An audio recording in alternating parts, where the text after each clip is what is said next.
தலைவர் கூட இருந்த ஞாபகம் எனக்கு. மதுரையில தலைவர் கூட 2005 இருக்க. நைட்டு 12 மணிக்கு காவல் அதிகாரிகள் வராங்க தலைவர் பார்க்க. என்ன நேரத்துக்கு வரீங்கன்னு தலைவர் கேட்கிறார். அப்ப சொல்றாங்க, 8 திக்கும் தேமுதிக கொடி போட்ட லட்சக்கணக்கான வாகனங்கள் மதுரையை நோக்கி வந்து கொண்டிருக்கிறது. எப்படி?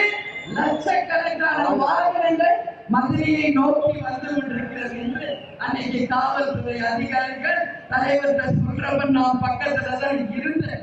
அந்த மாதிரி ஒரு பெருமைக்குரிய நாள் அந்த நாள். சரி, தலைவர் எத்தனை மணிக்கு வந்தார் மாநாட்டு தடலை கண்ணிக்கு? எத்தனை மணிக்கு தலைவர் வந்தார்? காலையில 7 மணிக்கு தலைவர் வந்தார். அப்பயே லட்சக்கணக்கான கூட்டம். காலையில 7 மணி எம்ஜிஆர் வாகனத்துல நின்று புறாவை பறக்க விட்டு 100 அடியில நம்ம கொடி கம்பத்தை தலைவர் அவர்கள் ஏற்றி ஒரு சரித்திரத்தை உருவாக்கினார். ஒரு சின்ன அசம்பாவத்தை நடந்திருக்கா யோசிப்பாரு. இன்னைக்கு யாரோ வர்றாங்க, கூட்டம் வந்தா 41 பேர் செத்துட்டாங்கன்றாங்க.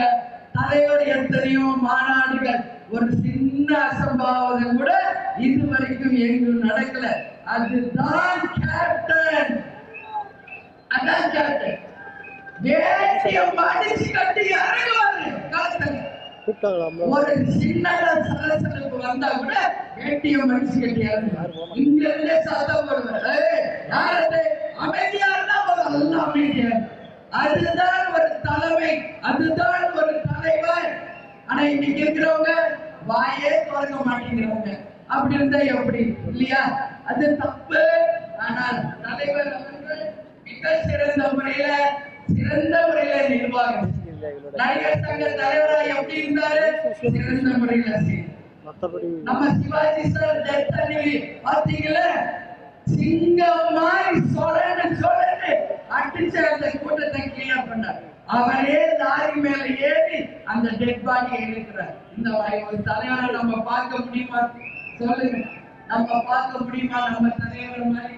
அதனால சொல்ற, அந்த வரலாறை நாம் அனைவரும் சேர்த்து உருவாக்குவோம்.